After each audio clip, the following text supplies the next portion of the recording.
सबसे पहले आप हमारे मीडिया बंधुओं का मैं गहराइयों से जो है साधुवाद देता हूँ कि आप लोगों ने इस शॉर्ट पीरियड में, शॉर्ट नोटिस पे आप लोग मीडिया क्लब में हमें सुनने के लिए आए, खबरें पहुँचाने के लिए आए। इसके लिए मैं आपका आभार करता हूँ। साथियों, जैसा कि आप सभी लोग जानते हैं, सोशल मीडिया के माध्यम से मैं एडवोकेट मनीष द्विवेदी, जो कि नोएडा में रह रहा हूँ पिछले 15 सालों से, सोशल मीडिया के माध्यम से आपने सुना होगा, इसको देखा होगा कि हम 2022 जुलाई 2022 से निःशुल्क कर्ज मुक्त भारत अभियान चला रहे हैं पूरे देश में।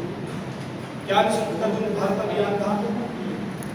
अभियान इस तरीके का था कि जीएसटी लॉकडाउन और कोरोना के बाद, नोटबंदी, जीएसटी, लॉकडाउन, कोरोना के बाद जो स्थिति देश में लोगों की हुई, उनकी आर्थिक स्थिति खराब हुई और वो लोन ले करके किसी भी प्रकार का लोन लिया है, कार का लोन है, गाड़ी का लोन है, बच्चों को पढ़ाने का लोन है, तमाम प्रकार के उन्होंने जो किसी साहूकार से लिया, रिश्तेदार से लिया, परिवार से लिया, तो तमाम प्रकार के उन्होंने जो कर्जे ले रखे थे। इसके बाद स्थिति उनकी लॉकडाउन के बाद स्थिति खराब हुई, उनका व्यापार बंद हो गया, EMI नहीं दे पा रहे थे वो, तो बैंक उन्हें हेरसमेंट कर रहे हैं, परेशान कर रहे हैं, उनके रिकवरी एजेंट गाली गलौज कर रहे हैं, मारपीट करने की धमकी देते हैं। यहाँ तक कि जो समूह लोन है, महिलाओं को समूह लोन के नाम पर उनके साथ अत्याचार, व्यभिचार की हमारे साथ घटनाएं आ रही हैं। तो तकरीबन हमें जुलाई 2022 से जिस तरीके से हम लोग ये अभियान चला रहे थे और आज तक इस अभियान में पूरे देश से लगभग 18 लाख लोग जुड़ चुके हैं, जिनमें हम इस अभियान में क्या करते हैं, जो लोग भी फॉर्म भर रहे हैं, हमारा फॉर्म जो है निःशुल्क कर्ज मुक्त भारत अभियान, अगर आप गूगल पे टाइप करेंगे तो आपको हमारा फॉर्म मिल जाएगा। फॉर्म में हम उनसे जानकारी मांग रहे हैं, नाम, पता, एड्रेस, आप कितना कर्जा है, कैसे के बंधन में आप कैसे फंसे, तो उनको ये जानकारी हम लेकर भारत सरकार के पास हम ये जानकारी पहुंचाने का काम कर रहे थे अभी तक पिछले 2 सालों में, जिसमें हमने वित्त मंत्री कार्यालय 7 बार डेलीगेशन अपना भेजा कि हर महीने हमारे पास लाख फॉर्म भर जा रहे हैं, 50,000 फॉर्म भर जा रहे हैं। हमने 7 बार डेलीगेशन भेजा वित्त मंत्री कार्यालय, जिसका हमारे पास रिसीविंग की कॉपी भी अगर आप लोगों को चाहिए तो वो हम ड्राइंग करा देंगे अपनी टीम से कह करके। 7 बार वित्त मंत्री, 7 बार प्रधानमंत्री कार्यालय हमने वो लेटर भेजे, जिसमें लाख से ज्यादा लोग हर महीने फॉर्म भर रहे हैं। क्यों भर रहे हैं?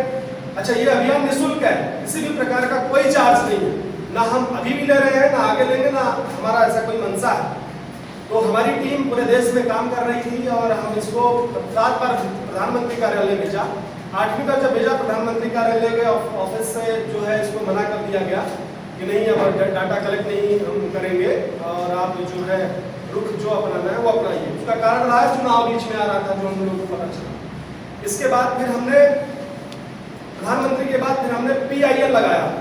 सुप्रीम कोर्ट ऑफ इंडिया में हमारी PIL लग गई है, फरवरी में लगी थी, उसका भी आप वेबसाइट पे जाकर चेक करेंगे तो हमारी PIL भी रजिस्टर्ड हो चुकी है और PIL की जल्दी ही डेट भी हमारे निश्चित हो जाएगी।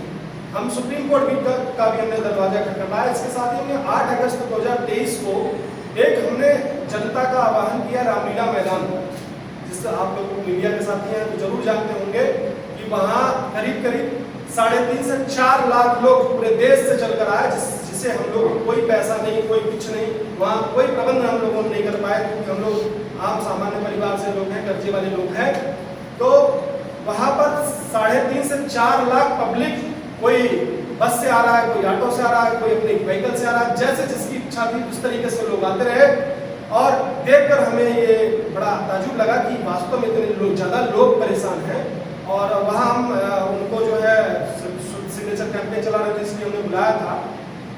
इसके बाद हमने वहीं से आह्वान किया था कि कर्जा माफ कराने के लिए हमने जिम्मेदारी जो ली है, जो हमें जनता ने हमें जिम्मेदारी दी है, इस जिम्मेदारी को पूरा करने के लिए हमें कोई भी कदम उठाना पड़े, जो संवैधानिक कदम होगा, हमको सारे कदम उठाएंगे।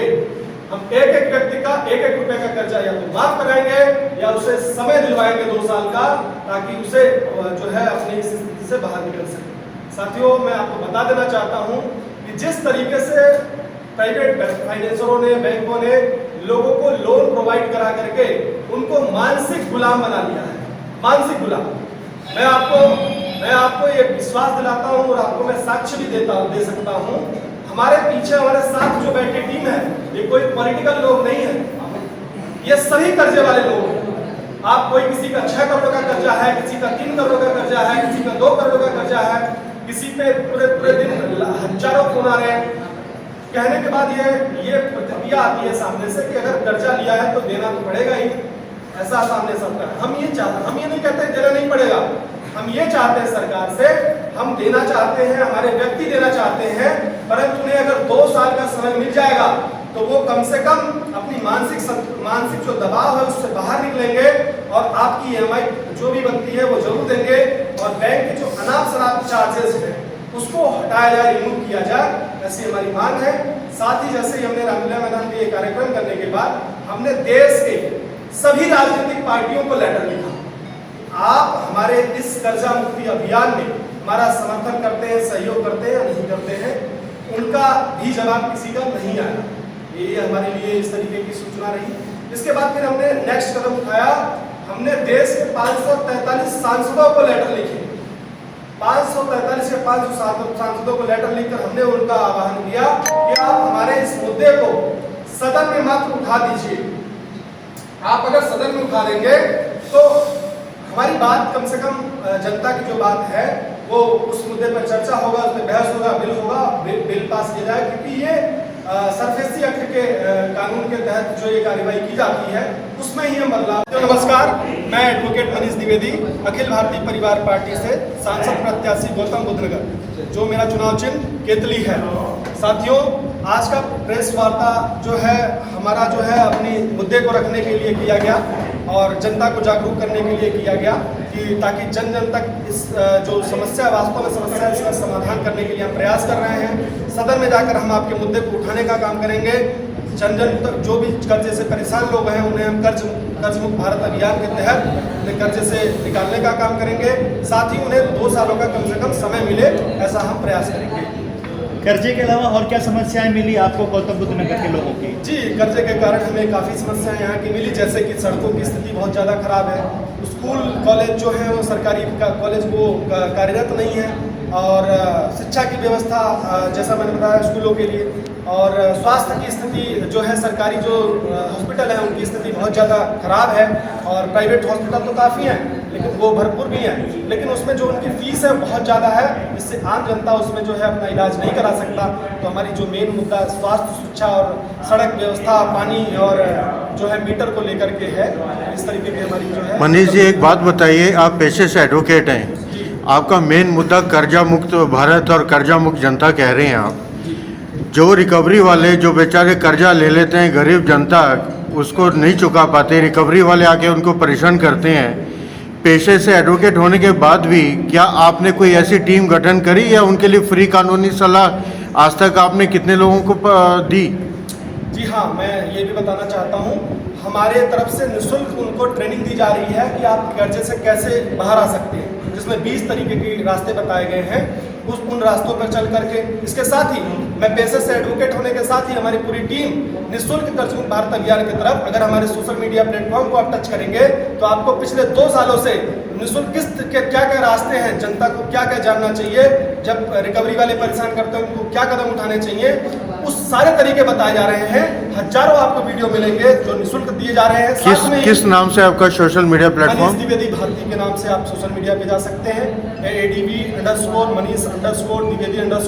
के नाम से आप जो है इंस्टाग्राम पे हमें फॉलो कर सकते हैं। यूट्यूब पर आप जो है मनीष द्विवेदी पॉलिटिकल कर्जा मुक्ति भारत अभियान के नाम पे हमें फॉलो कर सकते हैं। साथियों, इसके साथ ही हमने देश के 50,000 लोगों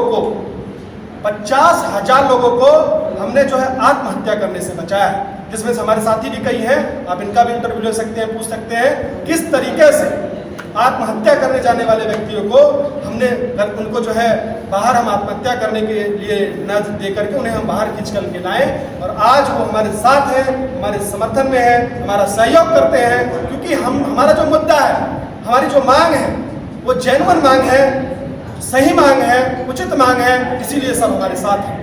अगर आप जीत जाते हैं तो जो अनऑथराइज्ड क्लोन, सबसे पहले तो जो डूब क्षेत्र है, मैं प्रशासन से यही रिक्वेस्ट करूंगा, प्रशासन से यही मांग रखूंगा कि डूब क्षेत्र में बसने वाले सभी जितने भी प्रॉपर्टी जिनके पास है उनका रजिस्ट्री कराया जाए। उनका रजिस्ट्री अगर हो जाता है तो उनका अपना घर होगा, अपने उनके मकान होंगे, उनको जो बेसिक सुविधाएं हैं वो प्रोवाइड की जाए ताकि उनका जो है जीवन यापन सही तरीके से चल सके। बेरोजगारी की भी समस्या है बहुत सारी, उसको भी समाप्त किया जाए। उन्होंने इस मुद्दे को उठाया, 2-4 सांसदों ने और उठाया, जो हम लोगों का समर्थन उन्होंने किया। इसके साथ ही हमने ये आह्वान भी किया कि जितनी भी देश की पॉलिटिकल पार्टियां हैं वो आकर हमारे इस मुद्दे को उठाएं, सदन में उठाएं। हम राजनीतिक लोग नहीं हैं, हम कर्जे वाले लोग हैं। आप हमारे इस मुद्दे को सदन में उठाते हैं तो हमें कुछ करने की जरूरत नहीं पड़ेगी, आप इस मुद्दे को उठाइए, हमारा समर्थन। लेकिन उसमें से क्या हुआ, एक राजनीतिक पार्टी मात्र हमारे सामने आई जो अखिल भारतीय परिवार पार्टी जो थी, उन्होंने हमारे इस मुद्दे का समर्थन किया। वो समर्थन ही नहीं किया बल्कि उन्होंने हमें इतना आश्वासन दिया कि आपका मुद्दा जेन्युइन है, हमारे लोग जेन्युइन है, हमारा जो मांग है वो जेन्युइन है। उन्होंने 543 सीटों पर, देश के 543 सीटों पर हमें चुनाव मैदान में उतार दिया और हम पूरे टीम के साथ जितनी भी शक्ति है, जितनी भी ताकत है, हम जनता के लिए 543 सीटों पर चुनाव लड़ रहे हैं। राजनीतिक पार्टियों द्वारा मजबूर किया गया कि आप राजनीति में आकर के आप तब जो है आप कर्ज मुक्त भारत अभियान को सफल बना सकते हैं। इसके साथ ही हमारे टीम ने लगभग सभी सांसदों के घर विजिट भी किया, जिसमें से हमने भी कई सांसदों के यहाँ गए, हम अपने वर्तमान सांसद के यहाँ भी गए, हम आसपास के पड़ोसी सांसद के यहाँ भी गए हम। लेकिन बहुत दुखद रहा, उनका व्यवहार हम लोगों के साथ बड़ा गलत रहा।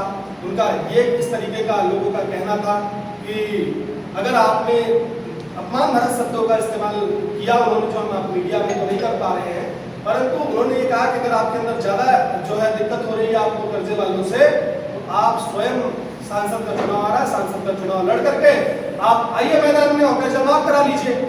उनका जब इस तरीके की प्रतिक्रिया हमारे सामने आई, इसके बाद फिर हम लोगों को मजबूरन निर्णय लेना पड़ा कि अब जो भी रास्ते, जैसा कि हमने जनता से पहले ही कह रखा था कि आपकी कर्जा माफी के लिए जो भी रास्ते जिस तरीके के अपनाने पड़ेंगे, हाथ जोड़ना पड़ेगा, हम हाथ जोड़ेंगे, गिड़गिड़ाना पड़ेगा, गिड़गिड़ाएंगे, लेकिन जनता की कर्जा माफी के लिए हम सब कुछ करने को तैयार हैं, नियम तक।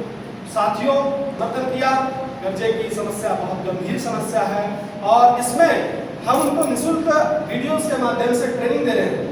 20 प्रकार के हम रास्ते बता रहे हैं कि अगर आप कर्ज से परेशान हैं तो किन किन रास्तों को अपनाकर आप कर्ज से बाहर आ सकते हैं, उसकी हम ट्रेनिंग निःशुल्क दे रहे हैं वीडियोस के माध्यम से, जिसकी ट्रेनिंग की फीस 50,000 रुपए हुआ करती थी, लेकिन वो भी हमने फ्री किया।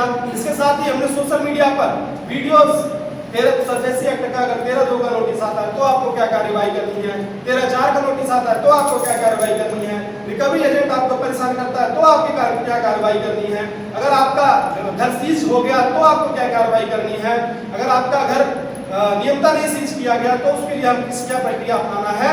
इस तरीके की हम जनता को जागरूक भी कर रहे हैं पिछले 2 साल से। और ये वोट कीजिए, सपोर्ट कीजिए, जनता के लिए कीजिए, क्योंकि जनता आने वाली पीढ़ियां जिस तरीके से आने वाली जो पीढ़ियां याद रखेंगी कि आपने अपने बच्चों के लिए कुछ कदम उठाए, वास्तव में कदम उठाए, जो जेन्युइन समस्या है उस समस्या का आपने समाधान किया। साथियों, समाधान तो करना ही पड़ेगा। आज चाहे जो भी पार्टियां हो, उनके विचार अलग हो सकते हैं, उनके मुद्दे अलग हो सकते हैं, लेकिन इस मुद्दे पर उनको हमारे साथ आना ही पड़ेगा और हमारी लड़ाई को आगे तक पहुंचाना पड़ेगा। 3 लाख लोग अभी तक जुड़े हुए हैं। आप चुनाव लड़ रहे हैं गौतम बुद्ध नगर इसमें नोएडा गौतम, इतने मुद्दे हैं कि हम जब क्षेत्र में विजिट कर रहे हैं तो आंखों से आंसू गिर रहे हैं। क्या स्थिति है मैं आपको एक बार बता देना चाहता हूँ। सबसे पहले तो ग्रेटर नोएडा की समस्या, मेट्रो की समस्या, इतनी वहाँ पर मेट्रो काफी दिनों से आने वाला था, क्योंकि अभी 4-5 दिन पहले हमने एक न्यूज़पेपर पढ़ा, उसमें 2036 और 2051 की उल्लेख किया गया था कि मेट्रो तब तक आएगा। ये बहुत सघन मुद्दा है हमारा। मेट्रो नहीं है वहाँ पर, मेट्रो कनेक्टिविटी नहीं है, मतलब कन्वेंस लेकर लोगों को ऑटो से जाना पड़ता है। इसके साथ ही आप स्कूलों की समस्या देखिए, सरकारी स्कूलों में किस तरीके से जो है शिक्षा की व्यवस्था चल रही है। हॉस्पिटल की कितनी बुरी व्यवस्था है। तो हॉस्पिटल तो है हमारे क्षेत्र में, बहुत सारे हॉस्पिटल हैं, बड़े हॉस्पिटल हैं, परंतु उन हॉस्पिटलों में सरकारी हॉस्पिटल हम नहीं है हमारे पास जो इनके पास सुविधाएं हो। हमारे पास एम्स एक भी हमारे जिले में नहीं है। इतना बड़ा जिला है जो कि उत्तर प्रदेश का फेस कहा जाता है, हृदय कहा जाता है, जिससे यहाँ से सबसे ज्यादा टैक्स वसूली होती है, लेकिन एक भी एम्स हमारे जिले में नहीं दिया गया। ये हमारे लिए बड़ा दुखद बात है। इसके साथ ही यहाँ पर पानी की व्यवस्था बहुत जो है नाजुक है। इसके साथ ही आप सेक्टर 63 में पीछे की तरफ जाइए।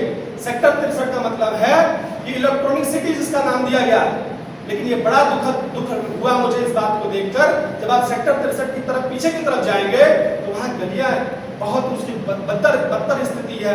मीटर नहीं लगे हुए हैं, मीटर लगे हुए हैं तो वो दूसरे तरीके से लगाए गए हैं और कहीं भी लगे हैं और बाकी जगह तो मीटर ही नहीं लगे हुए हैं। वहां पर अवैध वसूली की जा रही है। जैसा मुझे बताया गया, एक महीने में 1-1 करोड़ रुपए की वसूली करके जाते हैं साहब यहाँ से लोग।